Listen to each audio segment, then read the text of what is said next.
আমাদের একটা ধারণা আছে যে চুলে বা মাথায় কোনো কিছু হওয়া মানেই হচ্ছে খুশকি হওয়া বা ড্যান্ড্রাফ হওয়া। ব্যাপারটা কিন্তু একদমই ঠিক না।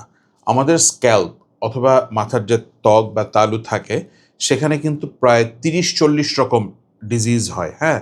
সেটা আপনার এই মাথায়ও কিন্তু একজিমা হতে পারে, সেবোরিক ডার্মাটাইটিস হতে পারে, লাইকেন প্ল্যানাস হতে পারে, সোরিয়াসিস হতে পারে, ফাঙ্গাল ইনফেকশন হতে পারে, ব্যাকটেরিয়াজনিত প্রদাহ হতে পারে। এরকম প্রচুর জিনিস হয় আমাদের মাথায়।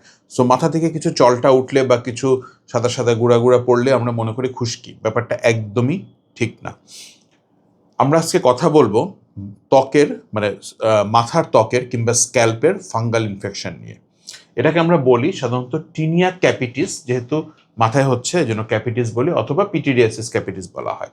তো ফাঙ্গাসের আমরা জানি অনেক ধরনের ফাঙ্গাস আছে। সুপারফিশিয়াল ফাঙ্গাসের অনেক ধরনের ক্লাসিফিকেশন আছে, ডিপ ফাঙ্গাস আছে। এইটা সাধারণত মাথায় ফাঙ্গাসটা করে হচ্ছে ট্রাইকোফাইটন অথবা মাইক্রোস্পোরাম, এ দুটো অর্গানিজম। তো এই কথাটা সবাই একটু মাথায় রাখবেন। সব মাথার ত্বকের সমস্যা কিন্তু খুশকি না। খুশকি হয় কমন, বাট সব না। হয়তো 10টার মধ্যে 3টা খুশকি থাকে, বাকিগুলো কিন্তু অন্যান্য জিনিস থাকে। তো আমরা কথা বলছিলাম মাথার ত্বকের বা স্ক্যাল্পের ফাঙ্গাল ইনফেকশন নিয়ে। তো ফাঙ্গাল ইনফেকশনের খুব 2টা সিরিয়াস টাইপ আছে। কেন সিরিয়াস বললাম, যে এখান থেকে কিন্তু খুব বড় ধরনের কমপ্লিকেশন হতে পারে। অনেক সময় লিম্ফ নোড বা এই ধরনের লিম্ফ গ্ল্যান্ডগুলো ফুলে যেতে পারে, জ্বর আসতে পারে, এমনকি অনেক সময় হসপিটালাইজ পর্যন্ত হতে হয়। তো 2টা টাইপ কি, দেখেন মাথার ফাঙ্গাল ইনফেকশন কিন্তু কত সিরিয়াস হতে পারে। 2টা টাইপ, একটা হচ্ছে কেরিয়ন, একটা হচ্ছে ফ্যাবুস। তো বুঝি কেরিয়নটা কি। যখন আপনি দেখবেন যে আপনার মাথায় কোনো ইনফেকশন হয়েছে অথবা চলটার মতো হয়েছে, যেটা কিনা খুব ব্যথা করছে এবং যেটা থেকে কিছু পুজের মতো পদার্থ বের হচ্ছে, সেটাকে আমরা বলি সাধারণত কেরিয়ন।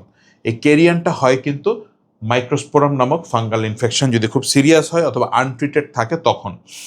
এই ক্যারিয়নের সাথে অনেক সময় দেখা যায় যে আমরা প্রায় খুব এ ধরনের পেশেন্ট পাই যে ত্বকে ফাঙ্গাল ইনফেকশন মাথার ত্বকে, কিন্তু সে বলছে যে তার এই জায়গাগুলো ব্যথা, সার্ভাইকাল লিম্ফ নোড ফুলে গেছে, অথবা পেরিঅরিকুলার যে কানের পিছনে যে লিম্ফ নোড থাকে এগুলো ফুলে যায়। অনেক ক্ষেত্রে এই ধরনের ইনফ্লামেশন থেকে কিন্তু জ্বর পর্যন্ত আসে পেশেন্টের। ঠিক আছে, আরেকটা টাইপ আছে, সেটাও খুব সিরিয়াস একটা টাইপ, সেটাকে আমরা বলি ফ্যাবুস। এখানে সাধারণত দেখা যায় যে মাথার বিভিন্ন ত্বকের বিভিন্ন জায়গায় চলটা চলটা হয়ে থাকে, ইয়েলো ক্রাস্ট, হ্যাঁ, একটা আঠালো চলটার মতো হয়, যেটাকে আমরা ইয়েলো ক্রাস্ট বলি।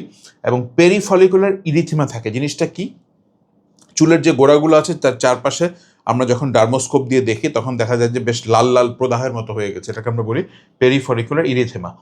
এবং খুব ইন্টারেস্টিংলি যেই জায়গায় চলটার মতো হয় সে জায়গায় কিন্তু স্ক্যারিং অ্যালোপেশিয়া অথবা পার্মানেন্ট হেয়ার লস হয়ে যায়। সেখান থেকে যদি চুল উঠে আসে, সেটা আমরা যতই ট্রিটমেন্ট করি না কেন পরে ওই জায়গায় কিন্তু চুল গজানো সম্ভব হয় না। তো আপনি বুঝতেই পারছেন ব্যাপারটা অনেক ক্ষেত্রে কতটা সিরিয়াস হতে পারে।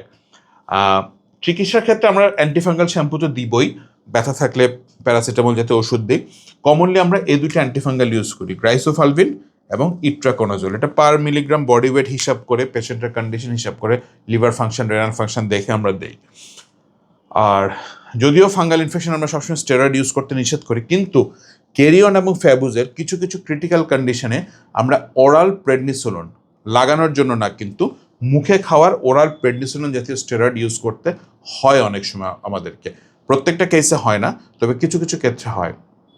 আপনি দেখেন যে সিম্পল একটা ত্বকের ফাঙ্গাস বলে বা খুশকি বলে আমরা যেটাকে অবহেলা করি, সেখান থেকে কেরিয়ন এবং ফ্যাবুসের মতো অনেক ক্ষেত্রে খুব সিভিয়ার কিছু ফর্ম ডেভেলপ করে। তো সুতরাং মাথায় কোনো জিনিস হলেই আপনি খুশকি বা অ্যান্টিফাঙ্গাল শ্যাম্পু ইউজ করবেন না, অবশ্যই চর্মরোগ বিশেষজ্ঞের পরামর্শ নেবেন।